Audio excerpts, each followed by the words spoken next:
പലരുടെയും ലൈഫിൽ ഇപ്പം ഇതായിട്ടുള്ള ഇങ്ങനത്തെ കുറെ സൈബർ ക്രൈം റിപ്പോർട്ട് ചെയ്യുന്നുണ്ട്. പക്ഷെ നമ്മളിപ്പം സ്വാഭാവികമായിട്ടും നമ്മളെ സാധാരണക്കാർ നമ്മൾ അറിയണമെന്നില്ല. പക്ഷെ ഇത് പല കോമണേഴ്സും ഫേസ് ചെയ്യേണ്ടി വന്നിട്ടുള്ള അല്ലെങ്കിൽ ഇഷ്യൂ, അല്ലെങ്കിൽ ഇത് എനിക്ക് തോന്നുന്നു പണ്ട് തന്നെ ഈ MMS ക്ലിപ്പൊക്കെ വന്നു തുടങ്ങിയ സമയത്ത് തന്നെ ഇപ്പൊ ഞങ്ങളുടെ നാട്ടിലൊക്കെ ഉള്ള സമയത്ത് ചില ഇതുപോലെ തന്നെ ഫേക്ക് ക്ലിപ്സ് ഒക്കെ വെച്ചിട്ട് കല്യാണമൊക്കെ മുടക്കിയിട്ടുണ്ട് ആൾക്കാർ.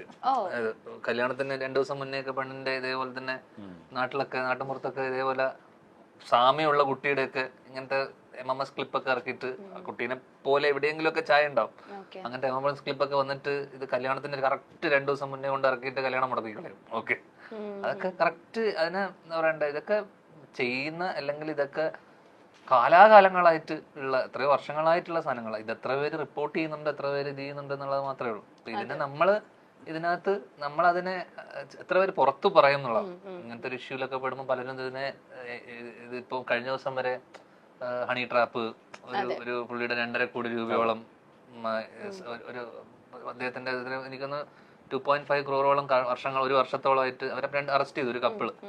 അപ്പം ഇതൊക്കെ നടക്കുമ്പോഴല്ലെങ്കിൽ പുറത്ത് വാർത്തയായിട്ട് വരുമ്പോഴാണ് നമ്മൾ ഇങ്ങനെയൊക്കെ നടക്കുന്നുണ്ടെന്ന് നമുക്ക് അറിയുന്നത്. അപ്പം ഇതൊക്കെ കാലാകാലങ്ങളായിട്ട് എക്സ്പീരിയൻസ് വന്നിട്ടില്ലല്ലോ അല്ലേ ഹണി ട്രാപ്പ്? അല്ല അങ്ങനെ ഉണ്ട്, ഞാൻ പറയില്ല പുറത്ത്. അല്ല, ബട്ട് ഇത് നല്ലൊരു റെലവെന്റ് ഒരു ടോപ്പിക് ആണ്. സോ അത് സൊസൈറ്റിയിൽ നല്ല രീതിയിൽ എത്തട്ടെ അല്ലെ. ഈ കൂട്ടത്തില് ധ്യാൻ ചേട്ടനൊക്കെ കൂടുതൽ തഗ് പറയുന്ന ആരാ? ഷാജു ചേട്ടാ? ധ്യാൻ തന്നെയാണ് പറയുന്നത്. ആണോ?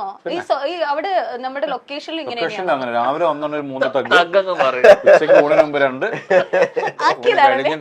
സീരിയസ്ലി ഞാനൊരു കോട്ടയുണ്ട് അത് അങ്ങനെ പറഞ്ഞോണ്ടിരിക്കും. ആണോ? വടക്ക് നോക്കി യന്ത്രത്തില് ശ്രീനേട്ടൻ മറ്റേ വാഴച്ചോട്ടി കൊണ്ടുപോയി നിർത്തി കഥ പാറു ചേച്ചിയോട് പറയുന്ന പോലെ അങ്ങനെ പക്ഷെ ധ്യാൻ ചേട്ടന്റെ തെഗാണെന്ന്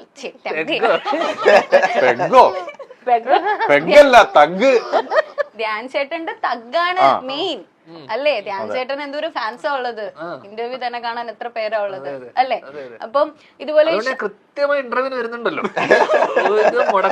ഇന്റർവ്യൂല് ഇങ്ങനെ കാണിക്കാം. ഇപ്പൊ കോമ്പോസ് കുറെ പേരുണ്ടല്ലോ. ധ്യാൻ ചേട്ടന്റെ കൂടെ ഒരുപാട് കോമ്പോസ് ഉണ്ട്, ഇന്റർവ്യൂ കോമ്പോസ് ഉണ്ട്. അതുപോലെ ഇപ്പൊ ഷാലും ധ്യാൻ ചേട്ടനായിട്ട് കുറെ മൂവീസ് ഇപ്പൊ ചെയ്തിട്ടുണ്ട് അല്ലേ? 2 മൂവീസ് ചെയ്തിട്ടുണ്ട്. അപ്പം ബേസിൽ ധ്യാൻ, മണിക്കുട്ടൻ. ബേസിൽ ധ്യാൻ എന്ന് പറഞ്ഞപ്പോ ബേസിലേട്ടൻ ഏറിപ്പോയത് അറിഞ്ഞായിരുന്നോ? ഈ കഴിഞ്ഞ ദിവസം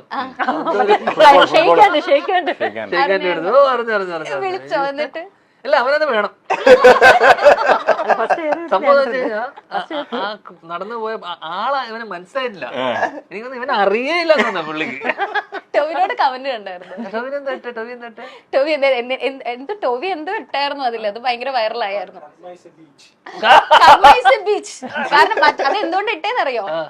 അതറിഞ്ഞിട്ടില്ല. ഇത് ആക്ച്വലി എയറിലാവാൻ കാരണം ബേസിലും ടോവിനോ 2 പേരും കൂടി ഒന്ന് പൂജയ്ക്ക് പോയപ്പോ ഇങ്ങനെ തൊഴുകാൻ വേണ്ടി നിന്നപ്പോ ടോവിനോ അത് ചെയ്തപ്പോഴേക്കും അവരത് മാറിപ്പോയി. അപ്പൊ ടോവിനോ ചമ്മിപ്പോയി.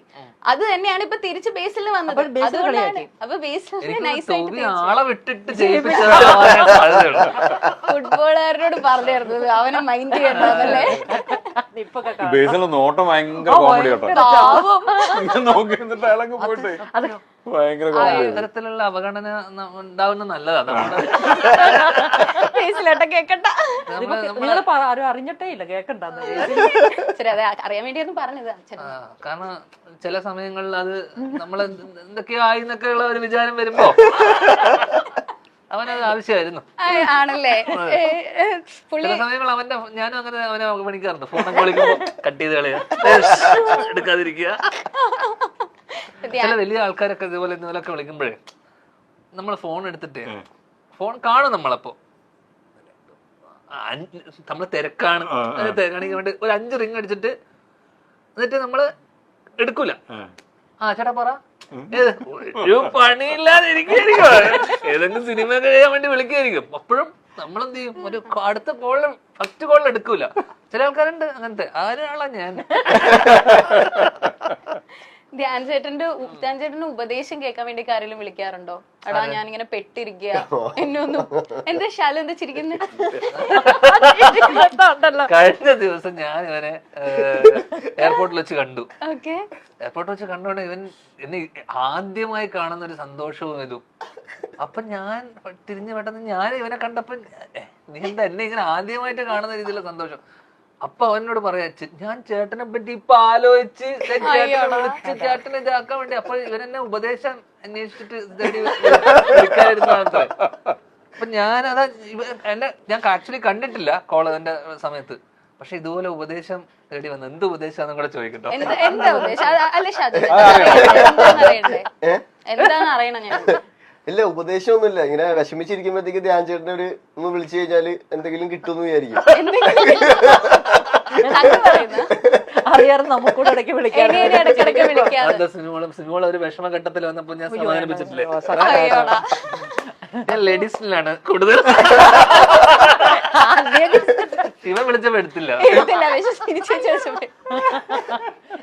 പക്ഷെ അങ്ങനെ ഒരാളുള്ളത് നല്ലതല്ല. നമുക്കൊരു പ്രശ്നം വന്ന തമാശക്കാണെങ്കിലും ഒരാളിങ്ങനെ വിളിച്ച് സമാധാനം പറയുമ്പോ ഒരു സന്തോഷമല്ലേ? അത് ഒരു കാലയളവ് മൊത്തം ചെയ്തിരുന്ന ആളാണ് ഞാൻ. എന്നൊക്കെ കോളേജിലൊക്കെ പഠിക്കുമ്പോ എന്ന് വെച്ച് കഴിഞ്ഞാ ഇപ്പം എനിക്ക് ആ സമയത്ത് പ്രണയം എന്തൊക്കെ ഉണ്ട്.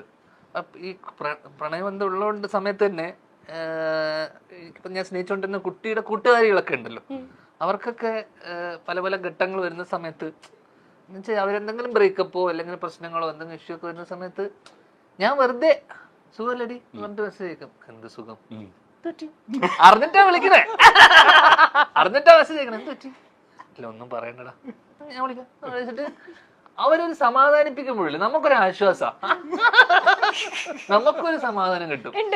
ഇല്ലേ? ചില രീതിയിൽ കണ്ടിട്ടുണ്ടോ? അങ്ങനെ ഒരു കണ്ടിട്ടില്ല, ഞാൻ ആലോചിച്ചിട്ടില്ലേ? വെറുതെ ഒരാളെ മോട്ടിവേറ്റ് ചെയ്ത് വിടുക. ഇപ്പൊ ഞാൻ ചെയ്യാറില്ല. ഇപ്പൊ ഇതേപോലെ ആന്റിമാരൊക്കെ